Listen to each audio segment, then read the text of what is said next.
So, Sadhguru, what about when people say that we were created by God? See, obviously you did not create yourself, that's for sure. Our ideas of God may vary from culture to culture. Different people around the world have different ideas about it, different beliefs about it. But why we came to this idea is this: we all crawled out of our mother's wombs and you see a newborn child how he's looking. He's asking, who, what the hell is all this? So much creation. Do you see question marks in his eyes? What? So much. Who did all this? Obviously first he looks at his mother. Well, the mother delivered you, but she can't deliver the planet. Then you look at your father, well, obviously he can't do all this. Then you looked at every other adult around you, nobody seems to be capable of doing all this. Then being human beings, we say, there is a big human being sitting up there, he does all this. I'm sorry ladies, he's a man.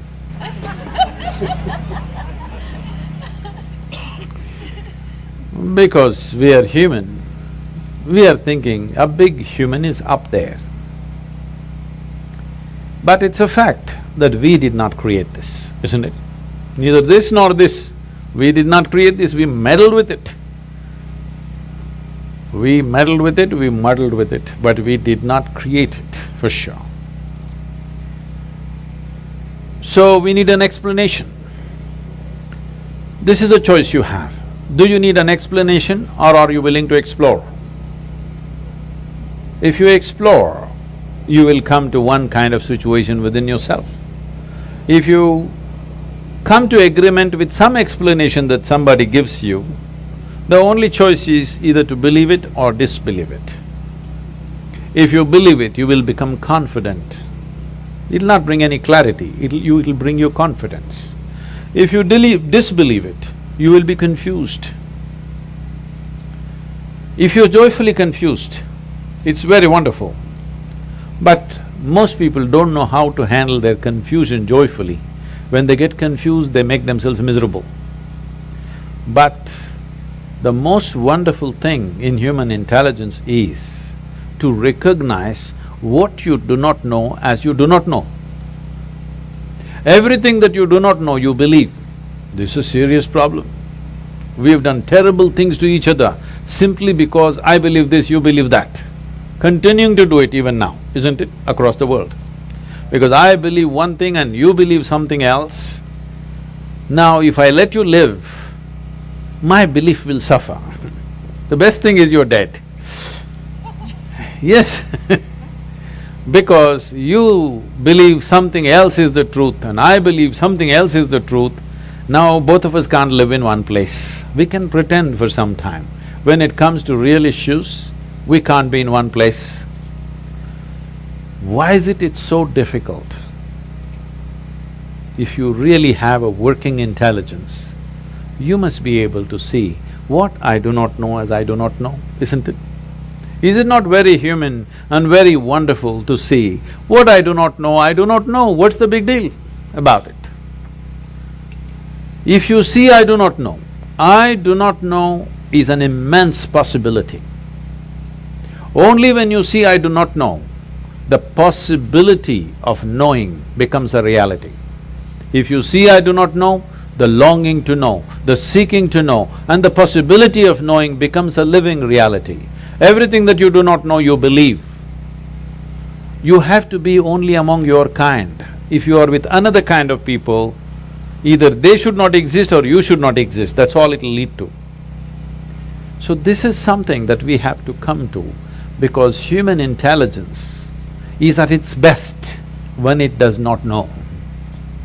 If I just think I know, I will become stupid because I have my conclusions about everything. If I see I do not know, intelligence is full on, isn't it? You want to keep your intelligence in a working mode or a off mode? You saving it for another place? No, I want to know because it looks like that. A lot of people are saving it for elsewhere. No, you need it here. If you need it here, please look at this and see. When you see I do not know, you become very conscious, very aware, very alert. Is it true? When you think I know, you do the dumbest and idiotic things, very gross things, yes or no? Yes. If you really see I do not know, you have fight with nobody. You have no fight with anybody, isn't it? Yes. I know is always a fight. So in the yogic culture, there is a phenomena. I'm calling this a phenomena because today, this evening, you may not understand what I'm saying, but if you invest some time and energy, you will understand. We identify with our ignorance, never with our knowledge. Because it doesn't matter how much you know, if you read the libraries on the planet, still what you know is the minuscule in this existence, isn't it? Hello? Yes. But your ignorance is boundless. Yes or no? Yes. So, if you're identified with your ignorance, you will be borderless, boundless human being. If you're identified with your knowledge, you will become a constipated human being. Constipated means it happens little by little. This is how life is happening right now. Little by little it is happening. It is not happening in a beautiful way. It is little by little. We have to strive to find one moment of joy somewhere. We have to do so many things to experience one moment of ecstasy. If you want to just live here, drenched with nameless ecstasies going on in every cell in your body, every moment of your life, then you must identify with your ignorance. You must come to terms with your ignorance. If you come to terms with your ignorance and pay enough attention, if you're ignorant, you naturally pay attention, isn't it? If you pay enough attention, you will see with all this scientific knowledge that we have, we still do not know one atom in its entirety. We know how to use them, we know how to break them, we know how to fuse them, we know how to make them explode, but we don't know what the hell it is even today. Yes or no? So if you pay enough attention, you clearly realize you don't know a thing. Well, he asked that question, this is all I did. When I was just 4.5 years of age, I suddenly realized I don't know a thing. So if somebody gave me a glass of water, I'm just looking at the water because I do not know what is water. Well, I know how to use the water, but I don't know what it is. Even today you don't know what it is. If I find a leaf, I'm staring at it for 4 or 5 hours. If I sit up in my bed, I'm just staring at the darkness for the entire night. My dear father, being a physician, he started thinking I need psychiatric evaluation. So this boy is simply staring at something all the time. My problem is I look at this, I still don't know this, so I'm not able to shift my attention to anything else. If I look at this, I'm just looking at this because I've still not figured this out. So if you pay enough attention, this universe opens its doors only to those who pay enough attention. Whichever door has been opened for you in your life has opened because you paid attention to that dimension of life, yes or no? Yes. That's the only way it works. Now, if your attention is such, it is not seeking anything, but it's simply attentive. It pays attention to everything. It does not decide an elephant is more important than an ant. It just pays attention to everything because this is the nature of creation. If you look at an ant, have you paid enough attention to an ant ever? I spent a lot of time with them. Believe me, it's one of the finest machines on the planet. Yes or no? If you had a car like this, you know, you could do all the California deserts effortlessly.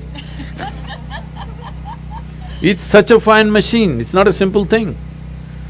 If you pay enough attention to the ant, you will realize whatever created this ant, it did not pay any less attention to the ant than it paid to you. Yes or no? Yes. Then who the hell are you to decide who should get more attention and less attention? It is just that you have to sharpen your ability to pay attention, not to any particular thing, to simply pay attention. If you pay enough attention, Is it true this body, though you gave food from outside, this body was created from inside?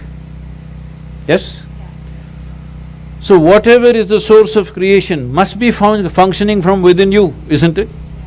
Is it? So, when you don't know what is the nature of the source of creation, you may use in English language. In India we have many words. In this part of the world, you may call it God. It's just your explanation for the source of creation, isn't it? Because you have no explanation for the creation, you saying, God made this. We have 1,000 names for that, all right? But fundamentally, we are trying to explain the source of creation. Is it true in your experience, the source of this life's creation is functioning from within you? If it's functioning from within you, if it's somewhere up there and you missed it, it's okay. If it's happening from within you and you missed it, isn't it a tragedy? Hello? Yes. If the source of creation is throbbing within you and you did not notice it, are you not a tragedy? Yes. So my entire life and work is to just avoid the tragedy for people. Thank you. Thank you very much.